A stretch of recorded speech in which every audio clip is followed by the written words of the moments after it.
Hi guys, this is Mr. Dr. McIntosh on the new iPad 2.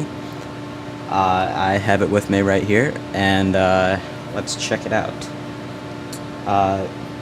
First things first, the actual buttons and design of the device.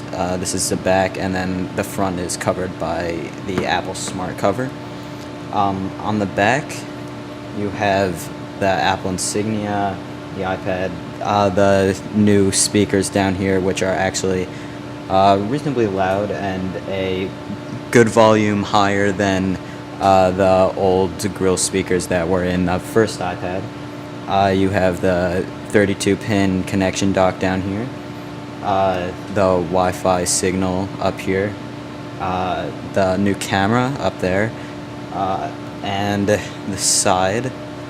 You can see the lock or mute button and the volume rockers here, the power button, and the headphone jack right there. As you can see, the Apple used its unibody design on the iPad 2 that I don't think they used on the first iPad, and it's easier to handle. The buttons are a little harder to get to, but other than that, I find that it is far superior. Okay. So first thing you should notice on here is the smart cover, which has gotten quite a bit of fame and is, in my opinion, a great idea, because I did think that the old iPad was covered up, the design was covered up with the case. So as Apple said, upon moving the smart cover, the device opens up itself. It is quite easy to attach and detach, although I think when Apple said that you can take it off easily, it is easy to take off, but it is obviously strong enough to stay on as well. It's easy enough to put on. You see the magnets on the side here, and they attach to the magnets here, and then the magnets on the other side of the smart cover attached to the magnets on the other side. Now the magnets on the right of the iPad are not as strong as those on the left, for I guess obvious reasons, but they do keep the cover on.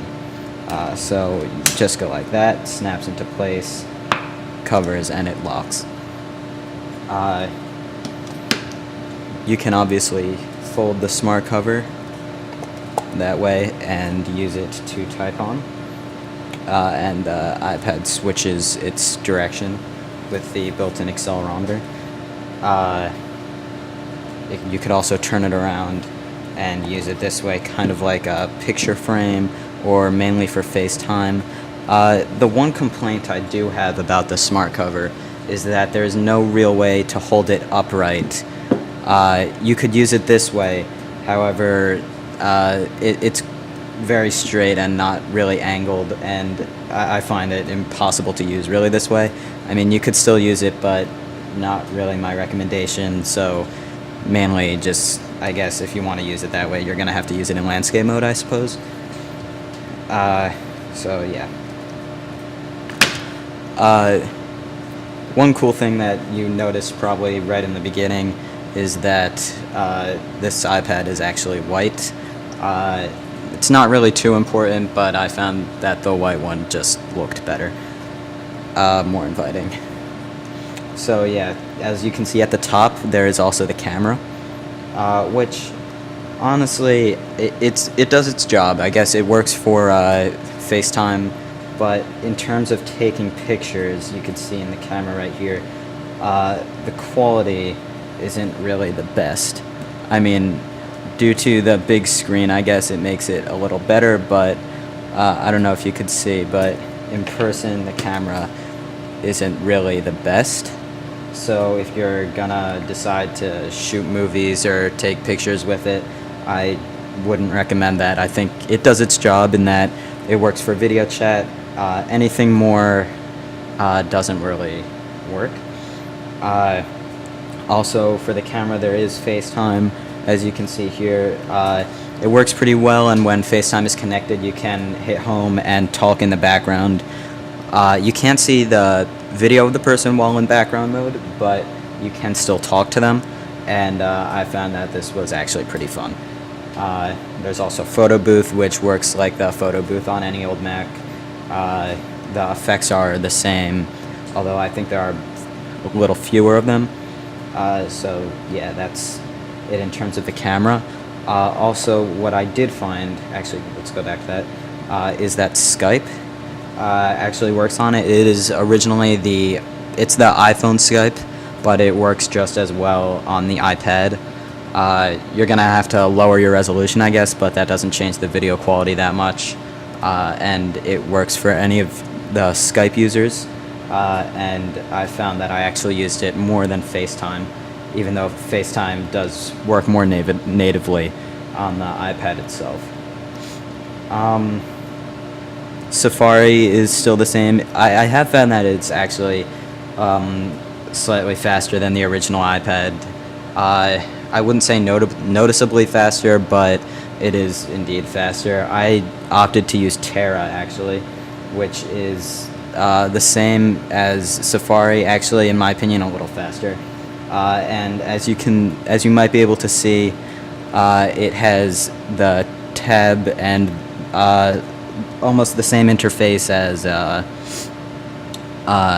Firefox or the Safari that is on a laptop, and so it is a little easier to use. Also, with the tabs, it is easier to navigate the web pages. So yeah. Notes is the same as the first iPad. If you want to add a note, you can just hit add, and you can put this here like that, and you could start typing on it. Typing is I thought it was kind of awkward because the keyboard itself is smaller than a normal desktop keyboard, but larger than a phone keyboard, so you can't actually type on it like you would on a keyboard on a computer, but you can use the same concept. So this is the iPad 2 overview, and it works pretty well, and then you could just hit home and it'll save it. Also, settings, in the new update notes, you can change the font, which I think is pretty helpful. I mean, it just looks better, but that's pretty cool, in my opinion. Okay. So, I guess not much has changed from the original iPad, except really the color and the camera, of course. And actually the display is slightly better. Also, the iPad has Netflix, which, if you're a subscriber, is amazing. It doesn't really use up as much 3G as I thought it would. And you can watch really any movie and it works fine. Then there are the obvious game apps like Angry Birds and Fruit Ninja.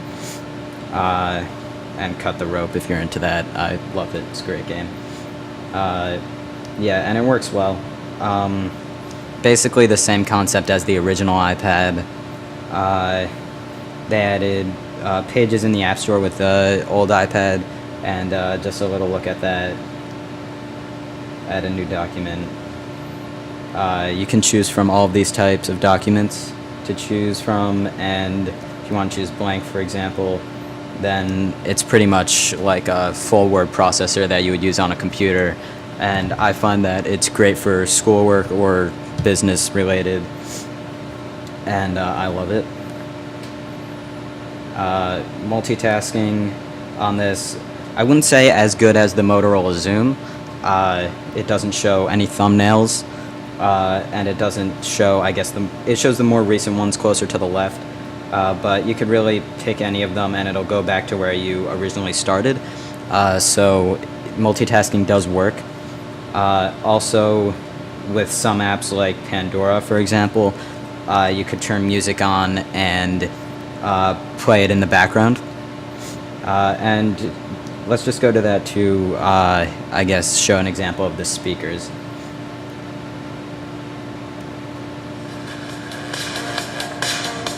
So at full volume, that's what it sounds like. Standing up when the speaker isn't covered, slightly different. So yeah. Also, the Pandora format is pretty easy to navigate. I thought that was pretty cool. And as I said before, you could go home and still have it playing. And then you could go to Pandora here, pause it, and use it the same as your normal music. Also, what I found good was that in the first, when they did the first update for the iPad, they changed the iPad button on the side, the switch, to make it mute. May and other users were outraged because no one really mutes anything. They would just turn the sound down, and so it became annoying to change the screen orientation through multitasking.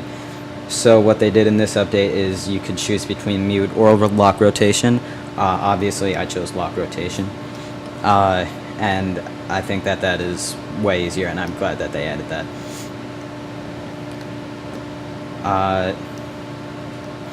There's not much left to the iPad that I guess you wouldn't know from the first iPad or from using any Mac device. So in the end, if you have the first gen iPad, I guess I don't really think it's worth it to get the second one.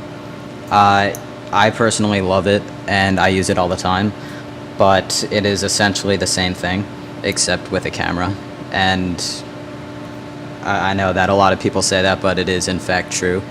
If you don't have an iPad, I completely recommend getting this. I was actually between this and the Motorola Zoom, and I chose this because it's sleeker. It's not necessarily, in terms of hardware, it's not necessarily the better tablet. It doesn't have Flash or widgets, but the App Store is greater than that of Android in terms of tablet apps. And I think that it's also very easy to use. You can really do anything. And it works for videos. Videos look great on it. YouTube works great. Actually, let me show you just two more things. The calendar app. If you don't have the first gen iPad, then just going to explain a few things.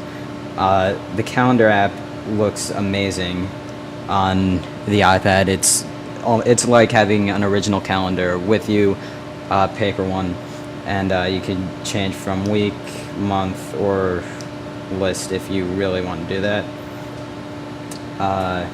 You could change the date by going here. You could also add events here, and it's great. You could also sync it to your iCal, and it'll work well. Contacts, it's just like a normal contact book. And it also works pretty well. And that's pretty much it. There's also the Nook app, which you can get, and as I said before, Netflix. So that's pretty much the iPad 2. I guess if you factor in the smart cover, which is really cool, and you factor in the color change and the camera, it's a pretty worthwhile tablet. I would pick it as my number one choice, I guess tied with the Motorola Zoom. If you already have an iPad, I wouldn't really recommend getting it, but I still love this tablet a lot. It's very easy to use, and the apps that you can get for it are very good and very useful.